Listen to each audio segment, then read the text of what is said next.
En el verano de 1939, el pequeño pueblo de Durango se erigía como un punto de calma en medio de la turbulenta situación mundial. Las calles empedradas, las casas de adobe con techos de teja roja y la imponente iglesia colonial constituían el paisaje cotidiano de los habitantes, que en su mayoría se dedicaban a labores agrícolas o al comercio modesto. Entre los negocios locales, uno destacaba por encima de los demás: la dulcería de Doña Carmen. Ubicada en la esquina de la plaza principal, su fachada de color azul pálido y su letrero de madera tallada atraían tanto a niños como a adultos. El aroma dulce que emanaba de sus puertas resultaba irresistible para cualquiera que pasara cerca. Doña Carmen, una mujer de unos 50 años, de cabello canoso, siempre recogido en un moño apretado, rostro amable y manos habilidosas, había llegado al pueblo apenas 6 meses atrás.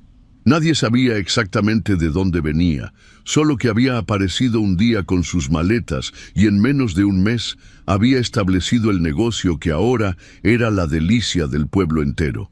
«Sus dulces tienen algo especial», comentaban las madres mientras veían a sus hijos devorar los caramelos de colores brillantes, las alegrías de amaranto o los tradicionales dulces de leche. Es como si tuvieran un sabor que no se puede encontrar en ningún otro lugar. Martín Juárez, el boticario del pueblo, observaba con curiosidad el éxito repentino del negocio. A sus 60 años había visto crecer y fracasar muchos emprendimientos, pero ninguno había capturado la atención del pueblo tan rápidamente. «¿No le parece extraño, don Esteban?», le comentó una tarde al alcalde mientras ambos tomaban café en la plaza. «Nadie sabe nada de ella y, sin embargo, todos los niños del pueblo están obsesionados con sus dulces».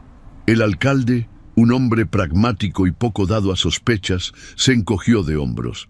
«Los negocios van y vienen, Martín. Además, es una bendición tener algo que alegre al pueblo en estos tiempos tan inciertos». Esa misma tarde, Martín decidió visitar la dulcería. El interior era acogedor pero sencillo. Estanterías de madera con frascos de vidrio llenos de coloridas golosinas, un mostrador con vitrina donde se exhibían los dulces más elaborados, y un pequeño espacio con mesas y sillas para quienes quisieran disfrutar sus compras en el momento. «Buenas tardes, doña Carmen», saludó el boticario, observando cómo la mujer atendía a 2 niñas pequeñas que salieron corriendo con sus bolsitas de papel llenas de caramelos. «Buenas tardes, don Martín», respondió ella con una sonrisa que no llegaba a sus ojos oscuros. «¿Qué puedo ofrecerle hoy?» «Solo curiosidad», respondió él, acercándose al mostrador. «Me preguntaba cuál es el secreto de sus dulces. Todo el pueblo está encantado con ellos». Carmen limpió sus manos en el delantal blanco que siempre llevaba puesto y sonrió, esta vez con un brillo inquietante en su mirada. «Recetas familiares, don Martín, pasadas de generación en generación. El secreto está en los ingredientes y en el amor con que se preparan». Al salir de la tienda, Martín no pudo evitar sentir un escalofrío recorrer su espalda. Había algo en la mirada de doña Carmen que le perturbaba, una sensación que no podía explicar con palabras. Lo que Martín no sabía era que, en el sótano de la dulcería, oculto tras una puerta disimulada bajo una alfombra, doña Carmen guardaba el verdadero secreto de sus irresistibles dulces. Un secreto que el pueblo de Durango descubriría muy pronto, cuando los niños comenzaran a desaparecer. La primera en desaparecer fue Lucía Mendoza, una niña de 8 años con trenzas oscuras y sonrisa perpetua. Era conocida en todo Durango por ser la primera en la fila de la dulcería cada domingo después de misa. Aquella mañana de agosto salió de la iglesia corriendo como siempre hacia el establecimiento de doña Carmen, pero nunca regresó a casa. El pueblo entero se movilizó. Grupos de búsqueda peinaron los alrededores, gritando su nombre entre los matorrales y los campos de maíz. El alcalde organizó partidas que se adentraron en el bosque cercano, Incluso se enviaron telegramas a los pueblos vecinos, pero no hubo rastro de la pequeña Lucía. Quizás se fue con algún familiar, sugirió alguien. O tal vez se perdió en el bosque, propuso otro. Pero la madre de Lucía, Dolores Mendoza, una viuda que trabajaba como costurera, sabía que su hija jamás se habría alejado voluntariamente. Ella siempre regresa antes del anochecer, sollozaba frente al grupo de vecinos reunidos en la plaza. Algo terrible le ha pasado a mi niña. Martín Juárez observaba la escena desde la puerta de su botica. La preocupación se había instalado en su rostro arrugado como una máscara permanente. Mientras veía el dolor de Dolores, recordó su conversación con doña Carmen y aquel extraño presentimiento que había sentido. 3 días después de la desaparición de Lucía, el pequeño Miguel Ordóñez, hijo del herrero, también se esfumó sin dejar rastro. La coincidencia era perturbadora. Ambos niños eran asiduos clientes de la dulcería. El miedo comenzó a extenderse por Durango como la niebla que bajaba de las montañas cada amanecer. Las madres ya no permitían que sus hijos jugaran solos en las calles. Los padres regresaban temprano del campo para estar con sus familias. Las puertas, que antes permanecían abiertas en señal de confianza, ahora se cerraban con llave al caer la noche. «Hay algo maligno en este pueblo», murmuraban las ancianas mientras se persignaban. «Es un castigo por nuestros pecados». Mientras tanto, la dulcería de doña Carmen seguía abierta, aunque con menos clientela infantil, debido a las restricciones impuestas por los padres temerosos. Sin embargo, la mujer no parecía preocupada por la disminución en sus ventas. De hecho, quienes pasaban frente a su negocio en las noches juraban escuchar un canturreo alegre proveniente del interior. Una semana después de la desaparición de Miguel, Martín decidió hablar con el padre Tomás, el párroco del pueblo. Lo encontró en la sacristía, ordenando los ornamentos para la misa del domingo. «Padre», comenzó Martín, después de cerrar la puerta tras de sí, «hay algo que me inquieta sobre estas desapariciones». El sacerdote, un hombre delgado de unos 60 años, con ojos cansados pero sabios, asintió gravemente. «A todos nos inquietan, Martín. Es una tragedia terrible. No me refiero solo a eso», continuó el boticario bajando la voz. «Es sobre doña Carmen». El padre Tomás levantó la mirada súbitamente interesado. «¿La dulcera? ¿Qué pasa con ella?» «Llegó justo antes de que comenzaran las desapariciones. Sus dulces tienen algo extraño. Todos los niños están obsesionados con ellos, y los que han desaparecido eran sus clientes más frecuentes». El sacerdote guardó silencio durante unos instantes, como si estuviera sopesando las palabras de Martín. «Son acusaciones graves, amigo mío», dijo finalmente. «No podemos señalar a alguien sin pruebas». «Lo sé, padre», respondió Martín, «pero hay algo en ella que no me inspira confianza. Esos ojos, esa sonrisa que nunca llega a su mirada. Y además, ¿de dónde vino? Nadie lo sabe». El padre Tomás suspiró profundamente. «Mantendré los ojos abiertos, Martín, y rezaré por esos niños. Es todo lo que puedo prometer por ahora». Esa noche, mientras regresaba a su casa bajo la luz plateada de la luna llena, Martín pasó frente a la dulcería. Las luces estaban apagadas, pero creyó ver un movimiento en la ventana del segundo piso. Por un instante le pareció distinguir el rostro pálido de doña Carmen, observándolo fijamente a través del cristal. Aceleró el paso, sintiendo cómo el corazón le latía con fuerza en el pecho. No sabía qué estaba ocurriendo en Durango, pero estaba decidido a descubrirlo antes de que otro niño desapareciera. Lo que Martín ignoraba era que, en ese preciso momento, doña Carmen estaba preparando una nueva remesa de sus deliciosos dulces, y para ello necesitaba más ingredientes especiales. Ingredientes que solo podía obtener de una fuente muy específica. El ambiente en Durango se había vuelto opresivo, Las risas infantiles que solían llenar la plaza habían sido reemplazadas por un silencio tenso y miradas recelosas entre vecinos. La desaparición de un tercer niño, el pequeño Tomás Rivera de apenas 6 años, había convertido el miedo en pánico colectivo. Martín Juárez no podía quitarse de la cabeza sus sospechas hacia doña Carmen. Cada noche, después de cerrar su botica, se dirigía discretamente hacia la dulcería y observaba desde las sombras. Notaba detalles inquietantes.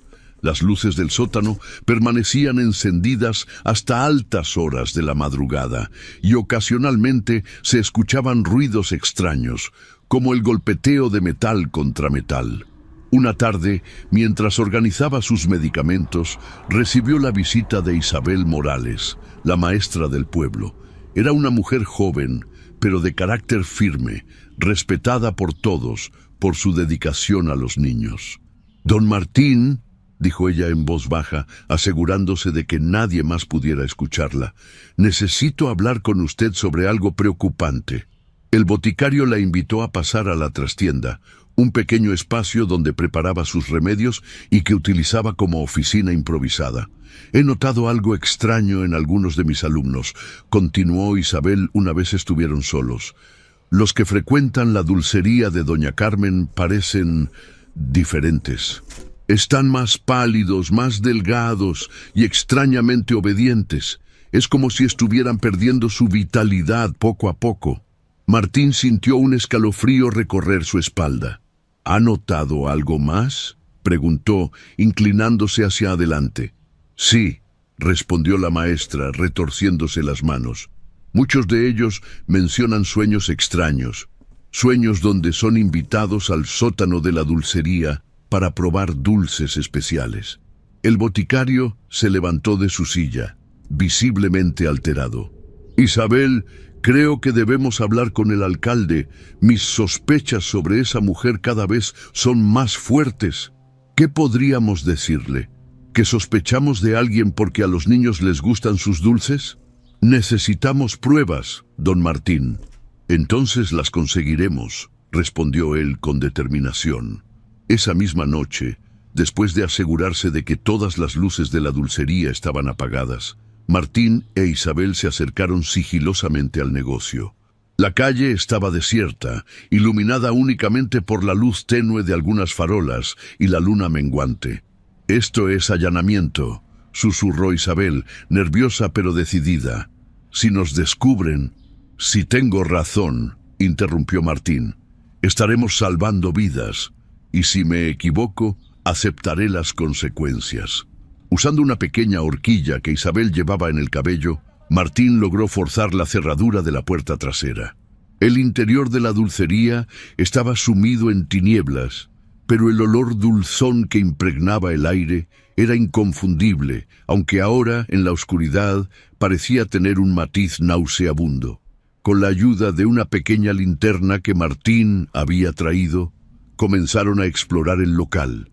Todo parecía normal en la tienda, los frascos de dulces perfectamente alineados, el mostrador limpio, las mesas y sillas ordenadas. «Busquemos el sótano», susurró Martín. «Según lo que me has contado, debe ser donde ocurre lo verdaderamente siniestro». Tras varios minutos de búsqueda, descubrieron una alfombra desgastada detrás del mostrador. Al levantarla, apareció ante ellos una trampilla de madera con un asa de hierro. «Dios mío», murmuró Isabel, llevándose una mano a la boca. Con el corazón latiéndole con fuerza, Martín tiró del asa. La trampilla se abrió con un chirrido que pareció resonar en el silencio de la noche. Una escalera de piedra descendía hacia la oscuridad.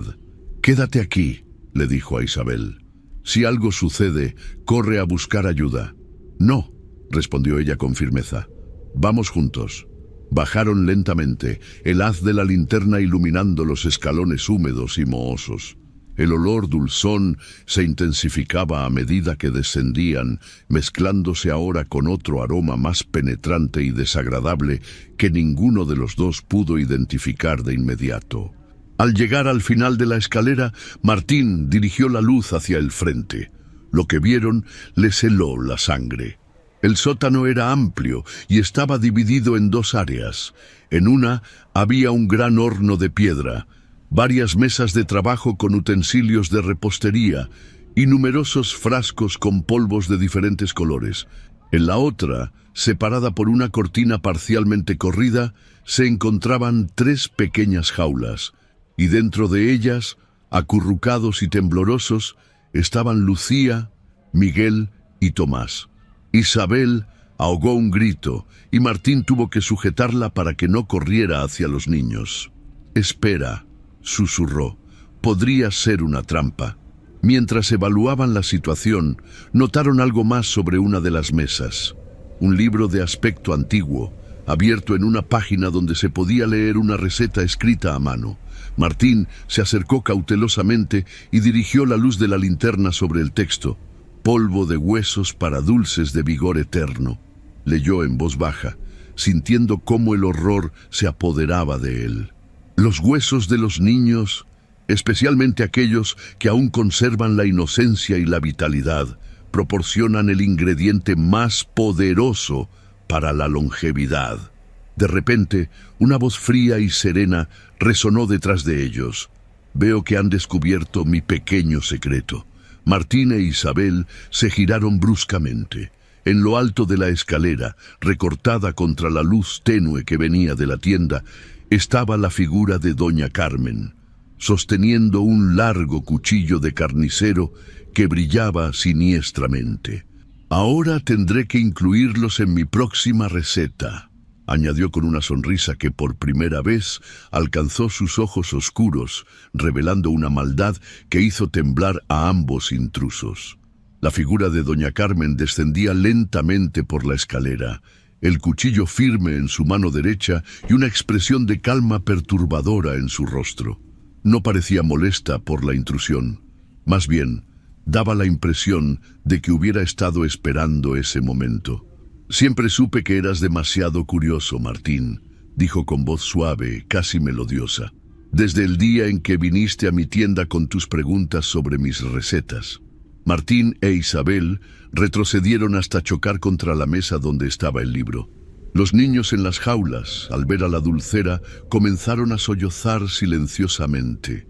«¿Qué les has hecho?», preguntó Isabel, tratando de mantener la voz firme a pesar del terror que sentía. Carmen sonrió, revelando unos dientes sorprendentemente blancos y perfectos para una mujer de su edad. «Solo estoy tomando prestado un poco de su esencia, querida. Sus huesos tienen propiedades maravillosas, especialmente los más pequeños como las falanges y los huesos del carpo. Molidos hasta convertirlos en polvo y mezclados con azúcar, crean los dulces más exquisitos y poderosos que puedas imaginar». Martín sintió náuseas al escuchar aquellas palabras. Miró de reojo a los niños y notó por primera vez que a Lucía, la que llevaba más tiempo cautiva, le faltaban 2 dedos en la mano izquierda. Las heridas parecían cauterizadas, pero la niña estaba visiblemente debilitada. «Estás loca», murmuró el boticario, buscando desesperadamente algo que pudiera usar como arma. «¿Loca?», replicó Carmen con una carcajada que resonó en las paredes del sótano. «Tengo 127 años, Martín. ¿Te parece que una persona loca podría haber descubierto el secreto de la longevidad?» Isabel aprovechó la distracción para acercarse sigilosamente a las jaulas. Quizás podría abrir alguna y liberar a los niños mientras Martín mantenía ocupada a la mujer. «No te molestes, maestra», dijo Carmen sin siquiera mirarla. «Las jaulas están cerradas con llaves que solo yo tengo, y además dudo mucho que esos pequeños tengan la fuerza para escapar. Han sido debilitados a propósito». «¿Por qué niños?», preguntó Martín, tratando de ganar tiempo y mantener la atención de Carmen lejos de Isabel. «¿Por qué no usar animales o cualquier otra cosa?». La mujer negó con la cabeza, como si estuviera explicando algo obvio a un estudiante particularmente lento. «La inocencia, Martín, la pureza, es lo que hace que la receta funcione. Los huesos de los niños contienen la esencia misma de la vida en su forma más pura. Cuando los muelo y los mezclo con mis preparaciones, estoy capturando esa vitalidad, esa energía prístina que me mantiene joven por dentro, aunque mi exterior envejezca lentamente. Mientras hablaba, Carmen se había acercado lo suficiente como para que la luz de la linterna iluminara completamente su rostro. Y entonces, tanto Martín como Isabel notaron algo perturbador. Bajo la apariencia de una mujer de 50 años, había signos sutiles de una edad mucho mayor. Pequeñas arrugas alrededor de los ojos que parecían más profundas de lo normal. Una textura en la piel que no era natural, como si estuviera estirada sobre los huesos de forma artificial. He viajado por todo el país durante décadas, continuó Carmen, aparentemente disfrutando de su momento de confesión. Un pueblo pequeño aquí, otro allá. Establezco mi dulcería, gano la confianza de los habitantes, selecciono cuidadosamente a mis ingredientes especiales y cuando las sospechas comienzan, simplemente me marcho para empezar de nuevo en otro lugar. Durango no será uno más de tus pueblos, afirmó Martín con una valentía que no sabía que poseía. No permitiremos que sigas haciendo daño a nuestros niños. Carmen soltó otra carcajada, esta vez más fría y cortante. ¿Y cómo planeas detenerme, viejo boticario? ¿Tú y la maestra contra mí? He sobrevivido a persecuciones, a cazadores de brujas, incluso a la revolución. 2 personas ingenuas no serán un obstáculo. En ese momento, Isabel vio algo que le dio una idea. Junto al horno había un montón de leña, y sobre ella un pequeño frasco con un líquido transparente que parecía ser alcohol o algún tipo de aceite inflamable. Si pudiera crear una distracción, tus dulces, dijo de repente, tratando de mantener la atención de Carmen. ¿Qué efectos tienen en quienes los consumen? La dulcera sonrió, complacida por la pregunta. Ah, una curiosidad genuina. Me gusta eso. Verás, mis dulces comunes, los que vendo al público general, contienen solo una cantidad mínima de mi ingrediente especial. No es suficiente para otorgar longevidad, pero sí para crear una especie de adicción sutil. Los niños no pueden resistirse, y los adultos encuentran en ellos un placer inexplicable. Es mi forma de asegurarme clientes leales y, al mismo tiempo, identificar a los candidatos perfectos para mi receta principal. Mientras Carmen hablaba, Isabel había logrado moverse discretamente hacia el rincón donde estaba la leña. Martín, percibiendo su intención, continuó con las preguntas. ¿Y nadie ha sospechado antes? ¿En ninguno de los pueblos donde has estado? Oh, claro que sí, respondió Carmen, acercándose ahora a la mesa donde estaba el libro. Siempre hay alguien como tú, Martín, alguien observador, alguien que hace demasiadas preguntas. Pero para cuando logran juntar las piezas del rompecabezas, ya es demasiado tarde. Con un movimiento rápido, la mujer tomó algo de la mesa, un pequeño martillo que parecía diseñado específicamente para romper huesos. Suficiente charla, dijo, su voz perdiendo el tono melodioso para volverse fría como el hielo. Creo que comenzaré contigo, Martín. Tus huesos, aunque viejos, servirán para mis dulces de menor calidad. Y la maestra, bueno, ella es joven y saludable, perfecta para mi consumo personal. Justo cuando Carmen se abalanzaba hacia Martín con el cuchillo en alto, Isabel agarró el frasco de líquido inflamable y lo arrojó hacia el horno encendido. El cristal se rompió y el líquido, al contacto con las brasas, provocó una explosión de llamas que iluminó todo el sótano con un resplandor naranja. Carmen gritó, momentáneamente cegada por el destello repentino. Martín aprovechó la confusión para empujarla con todas sus fuerzas, haciéndola trastabillar y caer contra una de las mesas de trabajo. Los utensilios de repostería se desparramaron por el suelo con un estrépito metálico. ¡Las llaves!, gritó Isabel, señalando un pequeño llavero que había caído del bolsillo del delantal de Carmen durante la caída. Martín se apresuró a recogerlas mientras Isabel trataba de contener el fuego que comenzaba a extenderse por la leña. Las llamas iluminaban la escena con un resplandor siniestro, proyectando sombras danzantes en las paredes del sótano. Con manos temblorosas, el boticario logró abrir la primera jaula. Lucía salió tambaleándose, tan débil que apenas podía mantenerse en pie. Rápidamente liberó también a Miguel y Tomás, que estaban en mejores condiciones, pero igualmente aterrorizados. «¡Suban por la escalera!», les indicó Isabel, tomando a Lucía en brazos. «¡Rápido!». Los niños obedecieron, dirigiéndose hacia la salida mientras Martín enfrentaba a Carmen, que ya se había recuperado de la caída y se aproximaba nuevamente, cuchillo en mano y una expresión de furia desquiciada en su rostro. «No permitiré que arruinen décadas de trabajo», gritó la mujer, lanzándose hacia Martín. El boticario esquivó el ataque por apenas unos centímetros. El cuchillo rasgó su camisa y le provocó un corte superficial en el brazo. El dolor agudo le hizo tambalearse, pero logró mantener el equilibrio. «¡Martín, cuidado!», gritó Isabel desde la escalera, donde ayudaba a subir a los niños. Carmen se preparaba para un nuevo ataque cuando una viga, debilitada por el fuego que ahora se expandía rápidamente, se desprendió del techo y cayó entre ella y Martín, levantando una nube de polvo y chispas. «¡Sal de ahí!», gritó Isabel desesperada. «¡Todo va a derrumbarse!». Martín corrió hacia la escalera justo cuando más vigas comenzaban a ceder. El fuego había alcanzado los estantes donde Carmen guardaba sus ingredientes, y algunos de los frascos estallaban debido al calor, lanzando líquidos y polvos que solo alimentaban más las llamas. Desde la escalera, Martín miró hacia atrás una última vez. A través del humo y las llamas, pudo ver a Carmen de pie junto a su libro de recetas. La mujer lo miraba fijamente, con una sonrisa desafiante en los labios.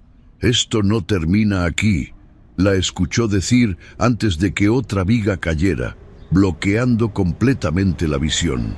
Martín subió los últimos escalones tosiendo debido al humo. Una vez en la tienda, ayudó a Isabel a sacar a los niños al exterior.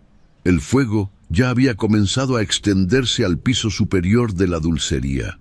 Afuera, la conmoción había atraído a varios vecinos que observaban atónitos las llamas que devoraban el edificio. Alguien había ido a buscar al alcalde y al padre Tomás. «¿Qué ha sucedido?», preguntó el sacerdote al ver a los niños desaparecidos. «Un horror indescriptible, padre», respondió Martín, mientras se dejaba caer exhausto en el suelo de la calle. «Pero gracias a Dios, ha terminado». Sin embargo, mientras contemplaba el edificio en llamas, no podía quitarse de la cabeza las últimas palabras de Carmen. «Esto no termina aquí». ¿Habría logrado escapar de alguna manera? ¿O simplemente eran las amenazas vacías de una mujer malvada a punto de encontrar su final? Fuera como fuese, Martín juró en silencio que permanecería vigilante, por el bien de Durango y de sus niños. El incendio en la dulcería de doña Carmen ardió durante toda la noche. Los hombres del pueblo formaron una cadena para pasar cubos de agua desde el pozo de la plaza, pero sus esfuerzos apenas lograron evitar que las llamas se propagaran a los edificios colindantes. Al amanecer, solo quedaban escombros humeantes donde antes se alzaba el negocio de la dulcera. Los 3 niños rescatados fueron llevados inmediatamente a la casa del doctor Velasco, el único médico de Durango. El diagnóstico fue perturbador. Además de las mutilaciones evidentes en Lucía, los 3 presentaban signos de desnutrición y lo que el doctor describió como un agotamiento profundo, como si algo hubiera estado drenando su vitalidad. El pueblo entero se reunió en la plaza esa mañana para escuchar el relato de Martín e Isabel. La historia de la dulcera que usaba huesos de niños para elaborar sus golosinas resultaba tan horripilante que muchos se negaban a creerla. ¿Estás diciendo que esa mujer tenía más de 100 años? Preguntó escéptico don Eugenio, el panadero. Eso es imposible, Martín. Tú mejor que nadie deberías saber que tales cosas no existen. Vi su libro de recetas con mis propios ojos, respondió el boticario, mostrando las vendas que cubrían el corte en su brazo como prueba silenciosa de su enfrentamiento. Y los niños pueden confirmar lo que les hizo. El alcalde, visiblemente afectado por los eventos, propuso una búsqueda exhaustiva entre los escombros una vez se enfriaran lo suficiente. Si lo que dicen es cierto, debemos encontrar pruebas.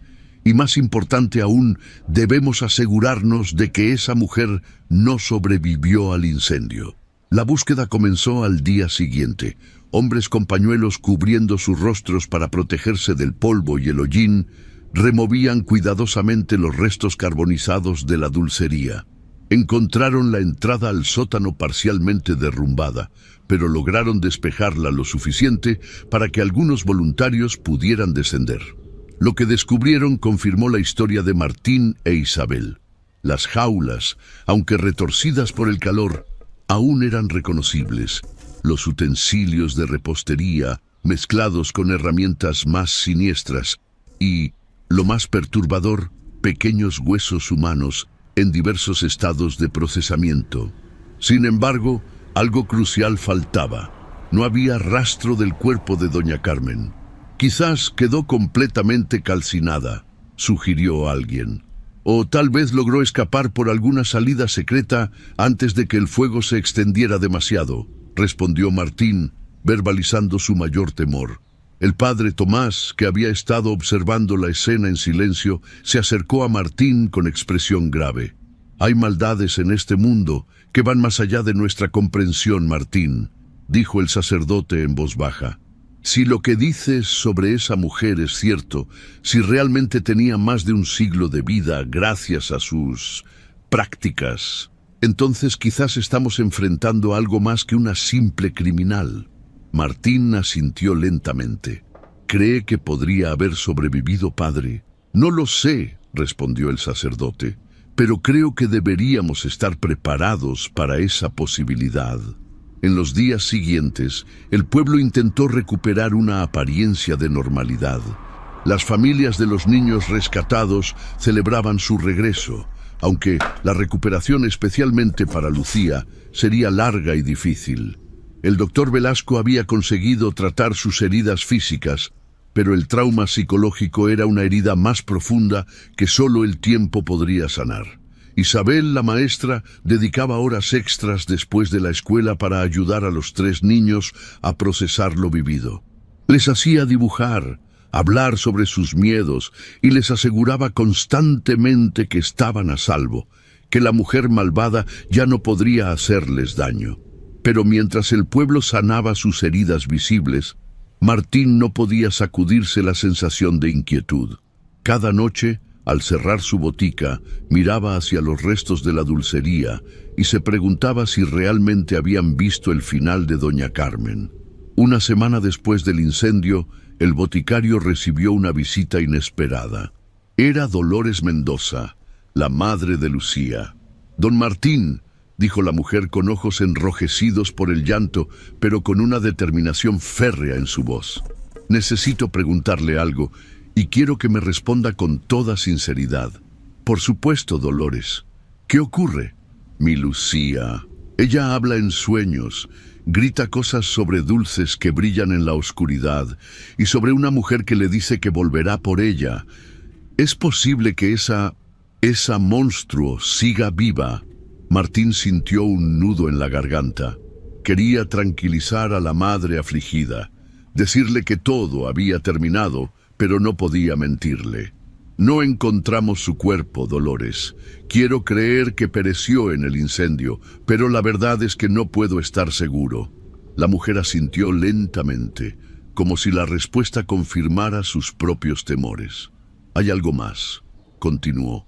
«Los otros niños del pueblo, los que comieron sus dulces regularmente, algunos están enfermando. Nada grave, pero están pálidos, cansados.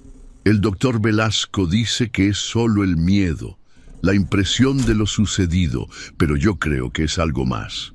Esta nueva información alarmó a Martín. ¿Podría ser que los dulces de Carmen tuvieran efectos a largo plazo en quienes los consumían? ¿O era, como sugería el médico, simplemente una manifestación psicosomática del trauma colectivo? Vigilaré a esos niños, prometió el boticario, y prepararé tónicos fortificantes para ayudarles a recuperar su energía. Después de que Dolores se marchara, Martín decidió visitar nuevamente los restos de la dulcería. El lugar había sido acordonado por orden del alcalde, pero como parte del equipo que investigaba lo sucedido, tenía permiso para acceder. El sótano, parcialmente despejado por los voluntarios, era ahora accesible a través de una improvisada escalera de madera. Con una linterna en mano, Martín descendió cuidadosamente, buscando cualquier pista que pudieran haber pasado por alto. El espacio estaba irreconocible. Las paredes ennegrecidas por el hollín, los objetos carbonizados, el techo parcialmente derrumbado. Sin embargo, algo llamó su atención. Una sección de la pared del fondo parecía diferente, como si hubiera sido reconstruida recientemente. Acercándose con cautela, Martín golpeó la pared con los nudillos. El sonido hueco confirmó su sospecha. Había un espacio detrás. Con la ayuda de una barra de hierro que encontró entre los escombros, comenzó a remover los ladrillos. Lo que descubrió le heló la sangre. Un estrecho pasadizo que se adentraba en la oscuridad, alejándose de la dulcería en dirección al bosque que rodeaba el pueblo por el norte. «Dios mío», murmuró, iluminando con su linterna el túnel. Tenía una vía de escape. No se atrevió a adentrarse solo en el pasadizo. Regresó apresuradamente a la superficie y corrió a informar al alcalde y al padre Tomás de su descubrimiento. Esa misma tarde, un grupo de hombres armados con escopetas, linternas y herramientas de excavación se reunió frente a los restos de la dulcería. El plan era simple: seguir el túnel hasta su final y descubrir si Carmen había usado esa ruta para escapar. El pasadizo resultó ser más largo de lo esperado. Se extendía por más de medio kilómetro, serpenteando bajo tierra, hasta emerger finalmente en una pequeña cabaña abandonada en los límites del bosque. «Debió construir esto durante meses», comentó el alcalde, observando la meticulosa estructura del túnel. Planeaba su escape desde el principio. Dentro de la cabaña encontraron evidencia de que alguien había estado allí recientemente. Cenizas aún tibias en la chimenea, restos de comida y, lo más perturbador, un pequeño frasco con un polvo blanquecino etiquetado simplemente como «reserva». «¿Creen que sea...?» comenzó a preguntar uno de los hombres, sin atreverse a completar la frase. Martín tomó el frasco con manos temblorosas. «Probablemente. Pero lo más importante es que esto confirma nuestros temores. Carmen sobrevivió y ha huido». El alcalde ordenó una búsqueda inmediata por los alrededores, pero el bosque era extenso y la noche se acercaba rápidamente. Después de varias horas sin resultados, decidieron regresar al pueblo y organizar una búsqueda más amplia para el día siguiente. Esa noche, mientras Martín se preparaba para dormir, escuchó un golpe suave en su puerta. Al abrirla, se encontró con Isabel, pálida y con expresión angustiada. «Algo terrible ha sucedido», dijo la maestra sin preámbulos. «2 niños más han desaparecido, los hermanos Gutiérrez». La noticia de la desaparición de los hermanos Gutiérrez, Rodrigo de 10 años y Elena de 8, sacudió a Durango como un terremoto. Las búsquedas en el bosque se intensificaron, pero ahora con un sentido de urgencia desesperada. Si Carmen tenía a los niños, cada minuto contaba. «Debemos separarnos en grupos más pequeños para cubrir más terreno», propuso el alcalde a los casi 50 hombres reunidos en la plaza al amanecer. «Y cada grupo debe llevar al menos un arma. Si encuentran a esa mujer, no se acerquen solos, disparen al aire para alertar a los demás». Martín, Isabel y el padre Tomás formaban uno de estos grupos. Habían elegido explorar la zona este del bosque, donde un pequeño arroyo serpenteaba entre los árboles. La teoría del boticario era que Carmen necesitaría agua para sobrevivir y posiblemente para sus macabras preparaciones. Mientras avanzaban por la espesura, Isabel notó algo inusual en el suelo. «Miren esto», dijo agachándose para examinar mejor lo que había captado su atención. «Parece azúcar». Efectivamente, pequeños cristales blancos brillaban bajo la luz matinal, formando un rastro apenas perceptible entre la hojarasca y el musgo. «Podría ser una trampa», advirtió el padre Tomás, pero Martín ya había tomado una decisión. «O podría ser nuestra única pista. Sigámoslo, pero con extrema precaución». El rastro de azúcar los guió más profundo en el bosque, alejándolos gradualmente del arroyo y adentrándolos en una zona donde los árboles crecían tan juntos que apenas dejaban pasar la luz del sol. El aire se volvía más frío y húmedo a medida que avanzaban, y los sonidos del bosque parecían apagarse, como si la naturaleza misma contuviera la respiración. Después de casi una hora siguiendo el rastro, llegaron a un pequeño claro.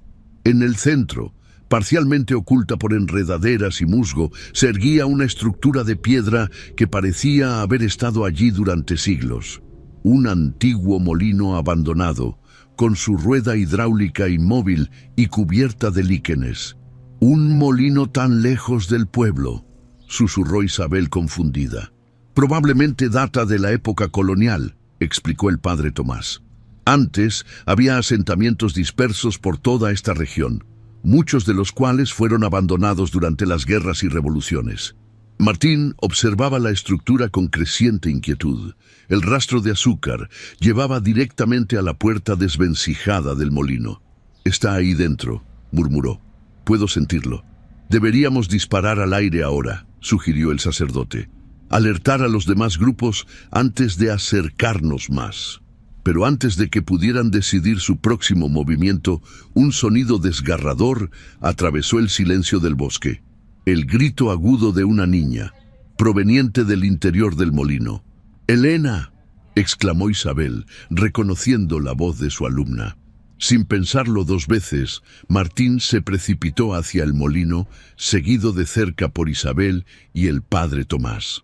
La puerta cedió fácilmente bajo su empuje, revelando un interior sombrío iluminado apenas por algunos rayos de sol que se filtraban a través del techo parcialmente derrumbado. El espacio principal del molino estaba dominado por las enormes piedras de molienda, ahora quietas y cubiertas de polvo. Alrededor había sacos podridos, herramientas oxidadas y otros vestigios de su antiguo funcionamiento. Pero lo que captó inmediatamente la atención de los tres intrusos fue el fuego encendido en un rincón, sobre el cual colgaba un pequeño caldero burbujeante. Y junto al fuego, atados a una columna de madera, estaban Rodrigo y Elena Gutiérrez. «¡Cuidado!», gritó el niño al verlos entrar. «Es una trampa». Antes de que pudieran reaccionar a la advertencia, la puerta se cerró de golpe detrás de ellos. Y allí, bloqueando la única salida, estaba doña Carmen. La mujer había cambiado desde su último encuentro. Su piel, antes tersa a pesar de su supuesta edad, ahora mostraba arrugas profundas y manchas. Su cabello, antes canoso pero abundante, se había vuelto ralo y quebradizo, pero sus ojos seguían siendo los mismos, oscuros, penetrantes, llenos de una maldad calculadora. «Sabía que vendrían», dijo con una sonrisa que revelaba dientes amarillentos. «Los tres héroes de Durango, tan predecibles». «Libera a esos niños, Carmen», exigió Martín, tratando de mantener la calma mientras evaluaba sus opciones. El molino no parecía tener otras salidas aparte de la puerta bloqueada por la dulcera. «¿Y por qué haría eso?», respondió ella con tono burlón. «Son esenciales para mi supervivencia, especialmente ahora que ustedes destruyeron mi laboratorio y mi reserva principal de ingredientes». Isabel dio un paso adelante, la furia visible en su rostro generalmente amable. Eres un monstruo. ¿Cómo puedes hacerle esto a niños inocentes? Carmen soltó una carcajada seca, carente de humor. Inocencia. La inocencia es precisamente lo que necesito, querida. Es la esencia de mi receta. Y estos pequeños, añadió señalando a los hermanos Gutiérrez, son especialmente puros, huérfanos criados por su abuela enferma, sin haber conocido la maldad del mundo. Sus huesos me proporcionarán al menos una década más de vida. Mientras Carmen hablaba, Martín notó que el padre Tomás se había desplazado sigilosamente hacia un lado, acercándose a un montón de herramientas oxidadas apoyadas contra la pared.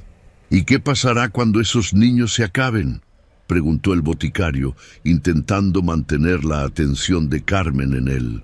¿Seguirás viajando de pueblo en pueblo, dejando un rastro de pequeños desaparecidos? He estado haciéndolo durante más de un siglo, Martín, respondió ella con un orgullo perverso, y lo seguiré haciendo mientras haya niños en el mundo. Es el precio de mi inmortalidad. No es inmortalidad, intervino el padre Tomás, que había logrado tomar discretamente una hoz oxidada. Es una abominación contra Dios y contra la naturaleza. Carmen se giró hacia el sacerdote, su expresión endureciéndose. Ah, el hombre de fe, siempre tan rápidos para juzgar lo que no comprenden. He visto imperios caer y naciones nacer, padre. He probado los dulces de la vida eterna, mientras ustedes se conforman con promesas de un paraíso incierto. Aprovechando la distracción, Isabel se había acercado al fuego. En un movimiento rápido, tomó el caldero hirviente y arrojó su contenido hacia Carmen. La mujer aulló de dolor cuando el líquido viscoso y ardiente impactó contra su rostro y pecho. El olor dulzón que emanaba de la mezcla se mezcló con el hedor a carne quemada. Martín no perdió tiempo. Se lanzó hacia los niños y comenzó a desatar las cuerdas que los sujetaban, mientras el padre Tomás esgrimía la hoz para mantener a raya a Carmen, que se retorcía y gritaba, parcialmente cegada por la mezcla hirviente. «¡Llévalos fuera!», gritó el boticario a Isabel una vez que logró liberar a los niños. «¡Nosotros la contendremos!». La maestra tomó a Elena en brazos y agarró a Rodrigo de la mano, corriendo hacia la puerta. Carmen, a pesar de sus heridas, intentó interceptarlos, pero el padre Tomás se interpuso, amenazándola con la hoz oxidada. «No darás un paso más, criatura del infierno», declaró el sacerdote con una autoridad que parecía emanar de algo más allá de él mismo. Carmen se detuvo, observando a través de su único ojo no afectado por las quemaduras cómo Isabel escapaba con los niños. Su rostro, parcialmente desfigurado, se contorsionó en una máscara de odio puro. «Podrán salvar a estos», siseó, «pero vendrán otros. Siempre hay más niños, más inocencia para cosechar». «No en Durango», respondió Martín, uniéndose al padre Tomás con un pesado madero que había encontrado entre los escombros. «Tu reinado de terror termina aquí». La dulcera retrocedió, acorralada entre los dos hombres y la pared del molino. Por primera vez, un atisbo de miedo cruzó su mirada. ¿Realmente creen que pueden detenerme? He sobrevivido a peores situaciones. He renacido de las cenizas una y otra vez. Esta vez será diferente, aseguró el padre Tomás, y sin más advertencia se lanzó hacia adelante con la hoz en alto. El ataque del padre Tomás tomó por sorpresa a Carmen. La hoz, aunque oxidada, todavía conservaba parte de su filo original y logró alcanzar el hombro de la mujer, abriendo una herida profunda. Sin embargo, lo que brotó no fue la sangre roja que Martín esperaba ver, sino un líquido espeso y oscuro, casi negro, que emanaba un olor dulzón y putrefacto. Carmen aulló, un sonido inhumano que pareció hacer temblar las viejas paredes del molino. Con una fuerza sorprendente para su aparente edad y condición, empujó al sacerdote, haciéndolo trastabillar hacia atrás. «¡Insensatos!», gritó, presionando su herida con una mano mientras con la otra tanteaba entre los pliegues de su vestido. ¿Creen que no estoy preparada para enfrentar a quienes intentan detenerme? Antes de que Martín pudiera reaccionar, Carmen extrajo un pequeño frasco de cristal y lo arrojó al suelo frente a ellos. El vidrio se rompió y un polvo blanco se dispersó en el aire. El boticario intentó contener la respiración, pero era demasiado tarde. Algunas partículas habían alcanzado sus fosas nasales y de inmediato sintió un mareo intenso. El padre Tomás también había inhalado el polvo y se tambaleaba, apoyándose en la pared para no caer. Sus ojos comenzaban a desenfocarse. «Es un sedante», logró murmurar Martín, reconociendo los síntomas por su experiencia con medicamentos. «No, respiren más». Carmen sonreía a pesar de su herida, observando cómo sus adversarios luchaban contra los efectos de la sustancia. «No es solo un sedante, querido Martín», explicó con voz melosa. «Es una variante especial de mi receta. No los matará, pero les permitirá experimentar algo de lo que siento cuando consumo mi elixir. La transferencia de energía vital, la sensación de la vida ajena fluyendo hacia ti». Martín sentía cómo sus extremidades se volvían pesadas, como si estuvieran hechas de plomo. Su visión se tornaba borrosa y los sonidos parecían llegar desde muy lejos. A su lado, el padre Tomás había caído de rodillas, murmurando lo que parecía ser una oración. Con un esfuerzo sobrehumano, el boticario intentó mantener la conciencia. Sabía que si sucumbían al efecto del polvo, Carmen escaparía nuevamente y más niños sufrirían su terrible destino. ¿Por qué?, logró preguntar, ganando tiempo mientras trataba de pensar en alguna manera de contrarrestar los efectos del sedante. ¿Por qué niños? ¿Cómo comenzó todo esto? Carmen, que había comenzado a moverse hacia la puerta, se detuvo. Parecía complacida de tener una audiencia cautiva para su historia, incluso si estaban al borde de la inconsciencia. «Ah, curiosidad hasta el final. Me recuerdas a mí misma hace mucho tiempo, Martín». Su voz adoptó un tono casi nostálgico. «Yo también fui boticaria, ¿sabes? En España, hace más de 150 años». A pesar de su estado, Martín se sorprendió. No había esperado esta revelación. Buscaba curas, remedios, formas de aliviar el sufrimiento humano, continuó Carmen, acariciando distraídamente su herida que seguía manando aquel líquido oscuro. Pero entonces llegó la enfermedad a mi pueblo, una plaga que se llevó a mi esposo, a mis hijos, a todos los que amaba. Su rostro, a pesar de las quemaduras recientes, reflejaba un dolor antiguo y profundo. Me volví loca de dolor. Experimenté con todo tipo de sustancias, hierbas, minerales, incluso venenos. Y entonces lo descubrí casi por accidente. Carmen se acercó al caldero que Isabel había dejado caer después de arrojar su contenido. Con un dedo recogió un poco del líquido que aún quedaba en el fondo y lo observó con algo parecido a la reverencia. El cuerpo humano contiene energía vital, Martín. Y esa energía se concentra especialmente en los huesos, los pilares de nuestra existencia. Pero no todos los huesos son iguales. Los de los niños, esos son especiales, llenos de potencial, de vida por vivir, de futuros posibles. Martín sentía náuseas, no solo por los efectos del polvo, sino por la horrible revelación. Mi primer sujeto fue un niño mendigo que nadie echaría de menos, continuó Carmen, perdida en sus recuerdos. Después de procesar sus huesos y crear mi primer elixir, descubrí que mi enfermedad terminal había desaparecido. No solo eso, me sentía más fuerte, más vital que nunca. El padre Tomás había dejado de murmurar sus oraciones y miraba a Carmen con una mezcla de horror y compasión. «Podrías haberte detenido entonces», dijo con voz débil. «Un alma a cambio de la tuya. Ya era un pacto terrible, pero podrías haber limitado el mal». Carmen soltó una carcajada amarga. «¿Detenerme? No entiendes, padre. el efecto no es permanente. Al principio duraba años, pero a medida que mi cuerpo envejecía naturalmente, necesitaba dosis más frecuentes, más potentes. Un niño ya no era suficiente. Necesitaba 2, luego 3, y descubrí que la inocencia aumentaba la potencia. Cuanto más puro el niño, más duradero el efecto. Martín notó que, mientras Carmen hablaba, el padre Tomás había logrado deslizar una mano hacia su bolsillo. ¿Tendría algún arma oculta? ¿O quizás agua bendita, como en las historias de terror que se contaban en las noches de invierno? Te convertiste en un monstruo, murmuró Martín, manteniendo la atención de Carmen en él.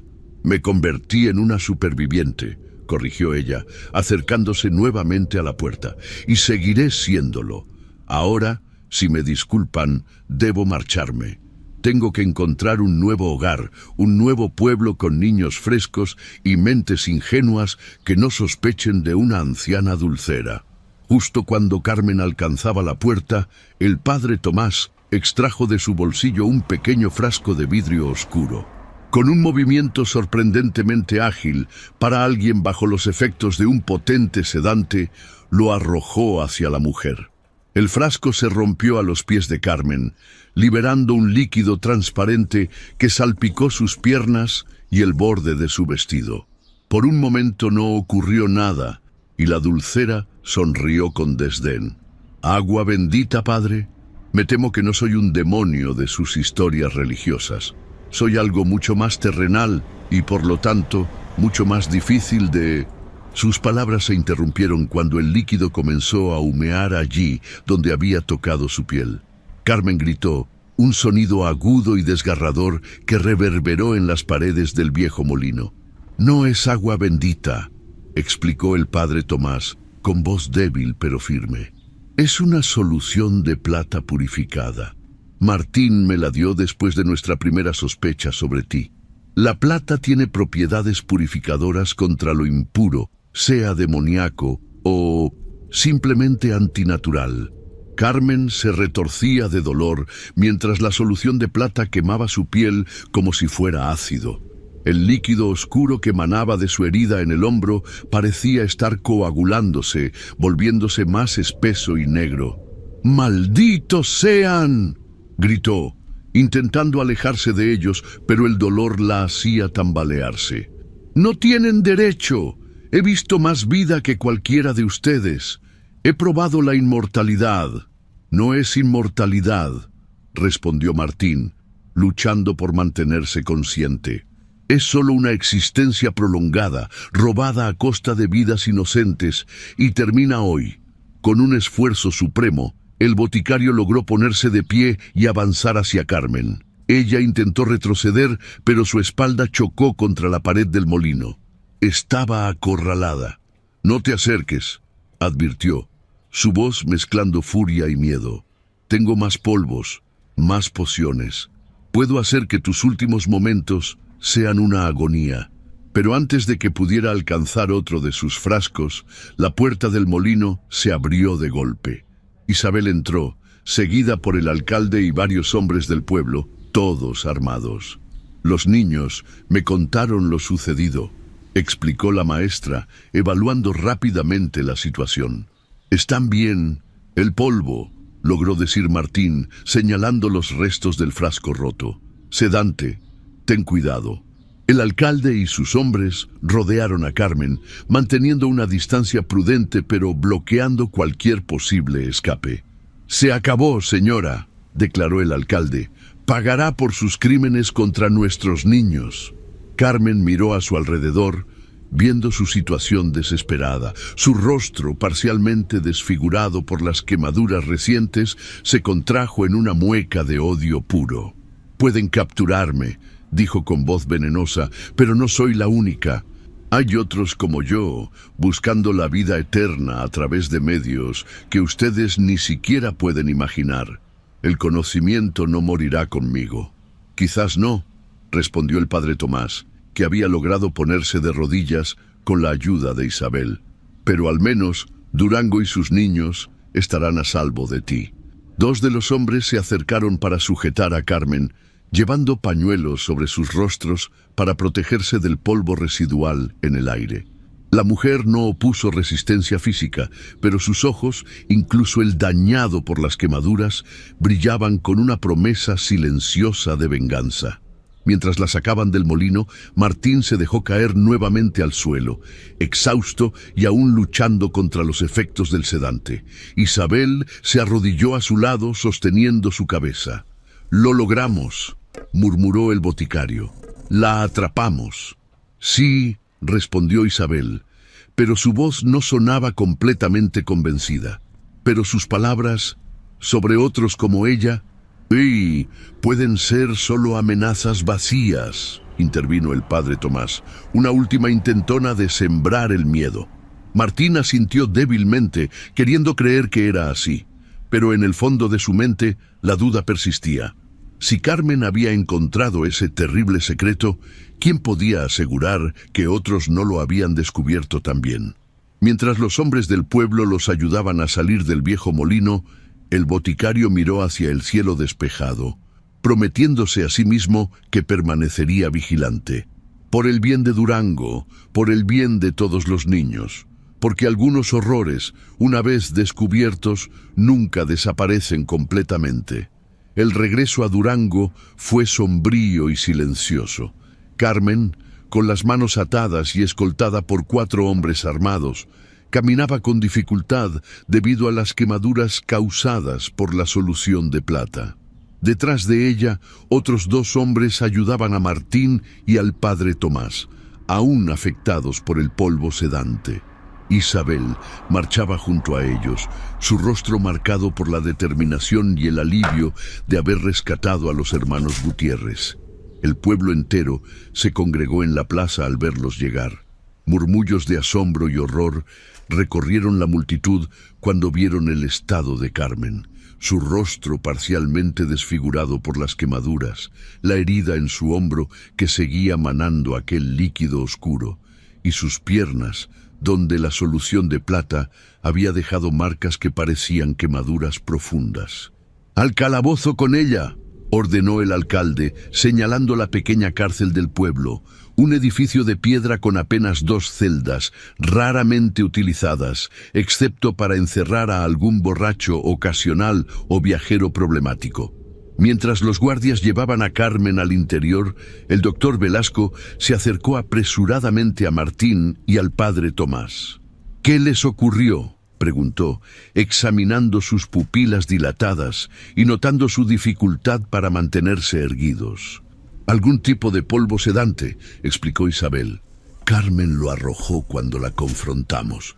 El médico asintió, indicando a los hombres que los llevaran a su consultorio. «Necesitan descanso y observación. Los efectos deberían disiparse en unas horas, pero quiero asegurarme de que no haya complicaciones». La noticia de la captura de Carmen y la confirmación de sus horrendos crímenes se extendió por Durango como fuego en paja seca. Las familias de los niños desaparecidos exigían justicia inmediata, algunos incluso sugiriendo un linchamiento. «Deberíamos quemarla como a las brujas de antaño», gritó un hombre desde la multitud reunida frente a la cárcel. «¡Justicia por nuestros niños!», clamó otro. El alcalde, visiblemente preocupado por la creciente agitación, solicitó la ayuda del padre Tomás para calmar a la multitud. «¡Escuchen, por favor!», exclamó el sacerdote aún débil pero determinado desde los escalones de la iglesia. «Entiendo su dolor y su rabia, todos la sentimos, pero no nos convertiremos en salvajes. Carmen enfrentará la justicia, pero será una justicia dictada por la ley, no por la venganza». Sus palabras tuvieron un efecto calmante en la mayoría, aunque algunos seguían murmurando su descontento.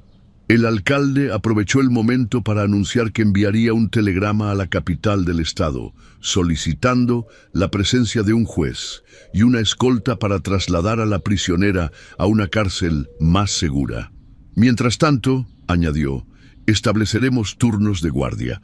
4 hombres armados vigilarán la celda en todo momento. No escapará». Esa noche, Martín finalmente pudo regresar a su casa, aunque el doctor Velasco le había recomendado reposo absoluto por al menos 2 días. Los efectos del sedante habían disminuido, pero dejaron tras de sí un dolor de cabeza persistente y una sensación de debilidad en todo el cuerpo. A pesar del cansancio, el boticario no podía conciliar el sueño. Las confesiones de Carmen resonaban en su mente, su origen como boticaria en España, su descubrimiento macabro, su transformación en un monstruo que se alimentaba de la inocencia infantil, y sobre todo, sus últimas palabras: «No soy la única». A la mañana siguiente, decidió visitar la cárcel. Necesitaba respuestas, necesitaba entender completamente la naturaleza del horror que habían enfrentado. El edificio estaba fuertemente custodiado, tal como había prometido el alcalde. Después de explicar sus intenciones, los guardias permitieron a Martín entrar, aunque le advirtieron que tuviera cuidado. «No se acerque demasiado a los barrotes», dijo uno de ellos. Intentó agarrar a Rodríguez anoche cuando le llevaba la comida. «Tiene la fuerza de un hombre, esa bruja». La celda era pequeña y oscura, iluminada apenas por una ventana estrecha y alta. Carmen estaba sentada en un rincón sobre un jergón de paja. Su aspecto había empeorado. Las quemaduras en su rostro supuraban, y el líquido oscuro que manaba de su herida en el hombro había dejado manchas en su vestido rasgado. Pero sus ojos, cuando se posaron en Martín, seguían ardiendo con aquella inteligencia malévola. «El boticario curioso», dijo con voz ronca. «Vienes a estudiar al espécimen, o quizás a aprender mis secretos». Martín permaneció a una distancia prudente, observándola con una mezcla de repulsión y triste fascinación. «Vengo a entender», respondió simplemente. «¿Cómo puede un ser humano caer tan bajo? ¿Cómo puedes vivir contigo misma sabiendo el sufrimiento que has causado?» Carmen sonrió, revelando dientes que ahora parecían más amarillos y afilados de lo que Martín recordaba. «¿Bajo? Mi querido Martín, me he elevado por encima de la condición humana. He trascendido vuestras limitaciones mortales. Vosotros envejecéis y morís en un abrir y cerrar de ojos, mientras yo he contemplado el paso de los siglos». «A costa de vidas inocentes», replicó Martín con dureza. «No hay nada elevado en eso. Es solo parasitismo en su forma más vil». La sonrisa de Carmen se desvaneció, reemplazada por una expresión de fría contemplación. «Tú también lo harías si conocieras la alternativa, si sintieras tu cuerpo deteriorándose, pudriéndose desde dentro, el dolor constante, la certeza de la muerte inminente. Cualquiera haría lo que yo hice». Martín negó con la cabeza. «Te equivocas. La mayoría elegiría morir con dignidad antes que prolongar su vida mediante el asesinato de niños». «¡Dignidad!», escupió Carmen con desprecio. «¿Qué dignidad hay en la descomposición, en los gusanos devorando tu carne, en ser olvidado?» Hubo un momento de silencio entre ellos, roto solo por el sonido de la respiración cada vez más laboriosa de Carmen. «¿Hay realmente otros como tú?», preguntó finalmente Martín, llegando al motivo principal de su visita. La dulcera lo miró fijamente durante varios segundos antes de responder. «¿Qué crees tú, Martín? ¿En siglos de existencia habría guardado mi descubrimiento solo para mí? Hay conocimientos que son demasiado poderosos, demasiado tentadores para permanecer ocultos. Siempre encuentra su camino hacia aquellos lo suficientemente desesperados para usarlo». Un escalofrío recorrió la espalda del boticario. La forma en que lo dijo, la certeza en su voz, no dejaba lugar a dudas. No mentía. 3 días después de la captura de Carmen, llegó a Durango el juez Mondragón, acompañado por un pequeño destacamento de soldados federales. Era un hombre corpulento de unos 60 años, con espeso bigote gris y ojos penetrantes que parecían evaluarlo todo con precisión clínica. El juicio se celebraría en la iglesia, el único edificio del pueblo, lo suficientemente grande para albergar a todos los que deseaban presenciarlo. Los bancos fueron reorganizados para crear un espacio similar a una sala de tribunal, con una mesa para el juez frente al altar y áreas designadas para la acusada, los testigos y el público. Carmen fue traída desde la cárcel, escoltada por 4 soldados. Su condición había empeorado notablemente. Su piel, antes arrugada pero relativamente saludable, ahora parecía reseca y apergaminada, como si estuviera envejeciendo aceleradamente. La herida en su hombro se había ennegrecido completamente y un olor dulzón pero putrefacto emanaba de ella.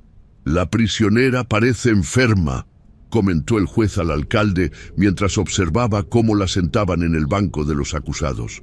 «¿Ha sido atendida por un médico?» «El doctor Velasco la examinó ayer», respondió el alcalde, «pero dice que nunca ha visto nada parecido.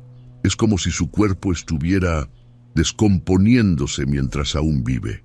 Martín, sentado entre los testigos junto a Isabel y el padre Tomás, escuchó el intercambio y recordó las palabras de Carmen en la celda. Su condición actual parecía confirmar su historia. Sin su elixir macabro, su cuerpo estaba finalmente sucumbiendo a los años que había mantenido a raya artificialmente. El juicio comenzó con las formalidades habituales. El juez explicó los cargos: secuestro, tortura y asesinato de menores, así como prácticas de brujería y canibalismo. Este último cargo provocó murmullos horrorizados entre los asistentes. Cuando se le preguntó cómo se declaraba, Carmen levantó la cabeza con esfuerzo visible. «Culpable de buscar la vida eterna», respondió con voz débil pero desafiante. «Inocente de cualquier mal, pues solo tomé lo que necesitaba para sobrevivir». El juez frunció el ceño ante esta respuesta, pero continuó con el procedimiento. Uno por uno, los testigos fueron llamados a declarar.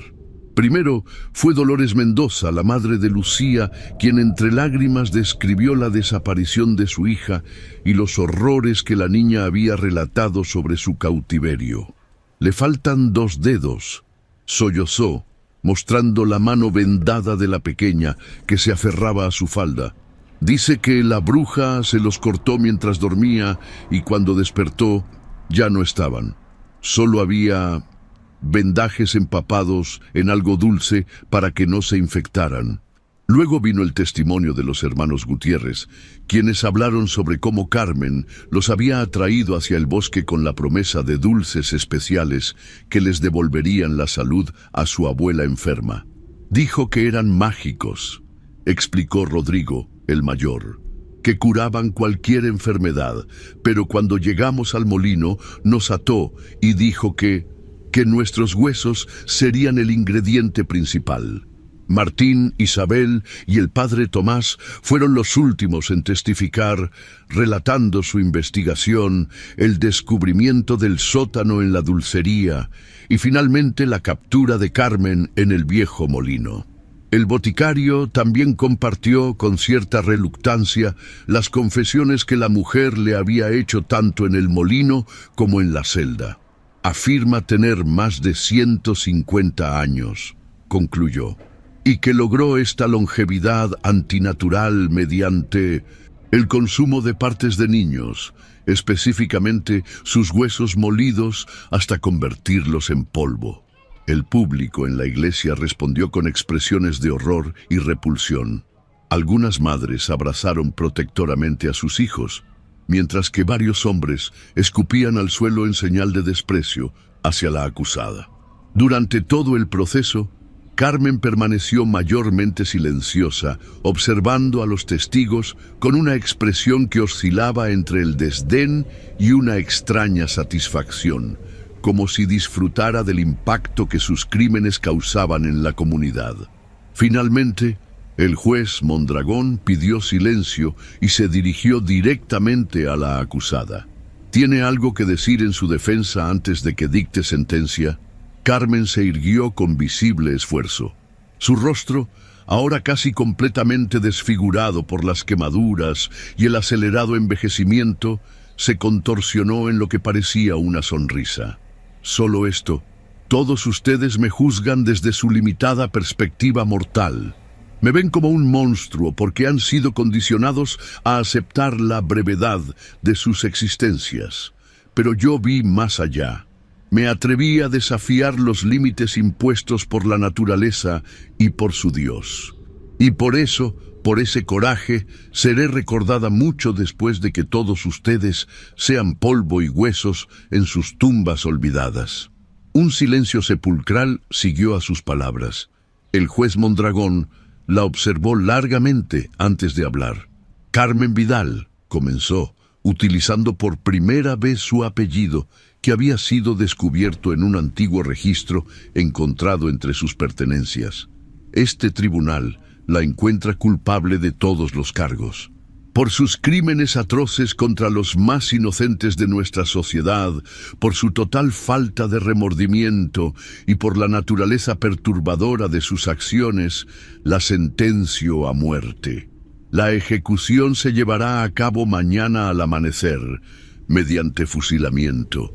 Que Dios tenga misericordia de su alma. El mazo golpeó la mesa, sellando el destino de la dulcera. Mientras los soldados la escoltaban fuera de la iglesia, Carmen miró directamente a Martín y articuló silenciosamente unas palabras que solo él pudo entender. Esto no es el final. El boticario sintió un escalofrío recorrer su espalda. Incluso al borde de la muerte, la confianza de aquella mujer en su maldad era inquebrantable. Esa noche, Durango se preparó para la ejecución. Se construyó un patíbulo improvisado en el extremo norte de la plaza, y el destacamento de soldados montó guardia alrededor de la cárcel para prevenir cualquier intento de linchamiento por parte de los habitantes más exaltados. Martín no podía dormir. Las palabras finales de Carmen lo atormentaban. ¿Qué había querido decir? ¿Era simplemente la bravuconería de una condenada o había algo más siniestro en su advertencia? Poco después de la medianoche, un golpe urgente en su puerta lo sobresaltó. Era el doctor Velasco, visiblemente alterado. «Tienes que venir a la cárcel, Martín», dijo sin preámbulos. «Algo está sucediendo con la prisionera. Algo que no puedo explicar».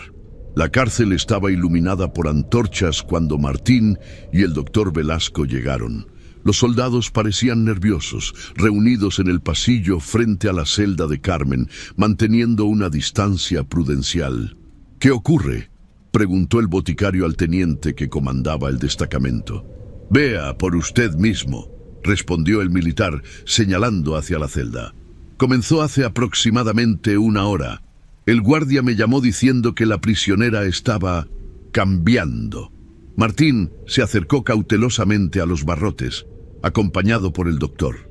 Lo que vieron les heló la sangre. Carmen estaba en el centro de la celda, de rodillas, con la cabeza echada hacia atrás en una postura antinatural.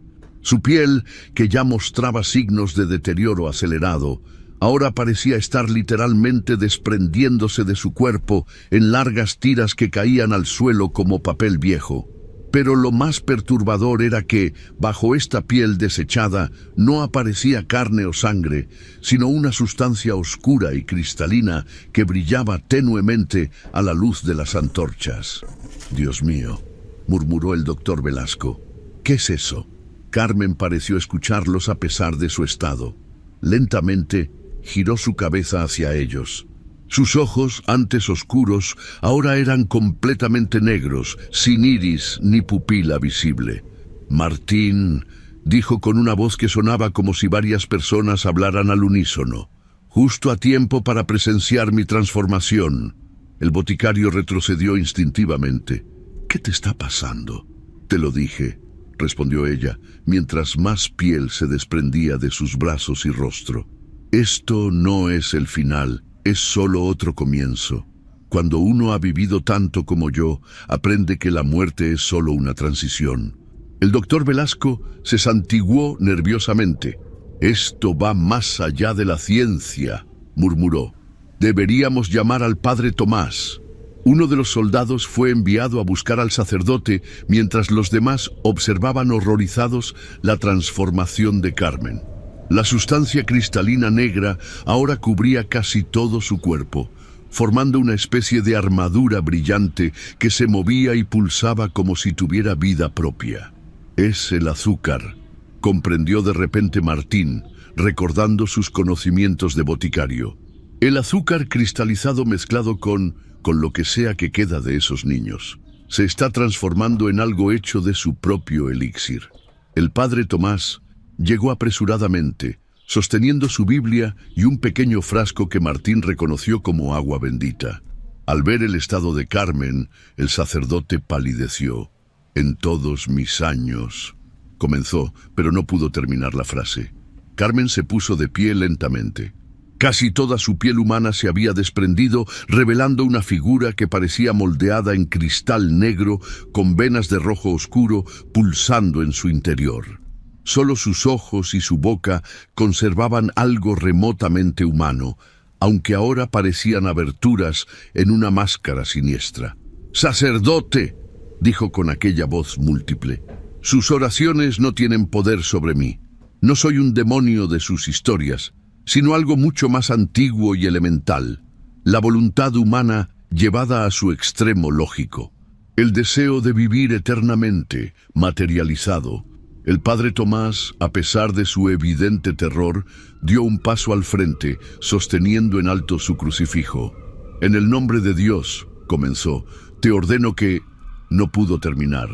Con una velocidad imposible, Carmen extendió un brazo a través de los barrotes. Sus dedos, ahora largos y afilados como cuchillas de cristal negro, atravesaron el pecho del sacerdote. Los soldados reaccionaron de inmediato, disparando sus rifles hacia la criatura en la que Carmen se había convertido. Las balas impactaban en su cuerpo cristalino, pero en lugar de herirla, parecían ser absorbidas por la sustancia oscura que la componía. «¡Retrocedan!», gritó Martín, arrastrando al padre Tomás herido lejos de la celda. «Las armas no funcionan contra ella». El caos se apoderó de la cárcel. Más soldados llegaron atraídos por los disparos, mientras el teniente ordenaba evacuar el edificio. El doctor Velasco ayudaba a Martín a sacar al sacerdote, que respiraba con dificultad, un hilo de sangre escapando de sus labios. «Martín», susurró el padre Tomás, aferrándose al brazo del boticario. «La plata funcionó antes». Antes de que Martín pudiera responder, un estruendo sacudió el edificio. Carmen había roto los barrotes de su celda como si fueran ramas secas. Avanzaba ahora hacia ellos, cada paso dejando pequeños cristales negros en el suelo que crecían rápidamente, extendiéndose como una infección. «¡Fuego!», ordenó el teniente, y una nueva ronda de disparos llenó el estrecho pasillo. Pero Carmen seguía avanzando, imparable, absorbiendo las balas y creciendo con cada impacto, como si la violencia dirigida hacia ella solo alimentara su transformación. Martín, sosteniendo al padre Tomás con la ayuda del doctor, logró salir de la cárcel. Afuera, el pueblo entero parecía haberse despertado. La gente se aglomeraba a cierta distancia, observando con horror cómo los soldados evacuaban el edificio. «¡Aléjense!», gritaba el teniente a los civiles. «¡Es peligroso! ¡Vuelvan a sus casas!». Pero nadie se movía, hipnotizados por el espectáculo macabro que se desarrollaba frente a ellos. Carmen emergió de la cárcel, completamente transformada. Su figura humana era ahora apenas reconocible, más alta, más estilizada, como una escultura viviente hecha de cristal negro que reflejaba la luz de las antorchas con destellos rojizos.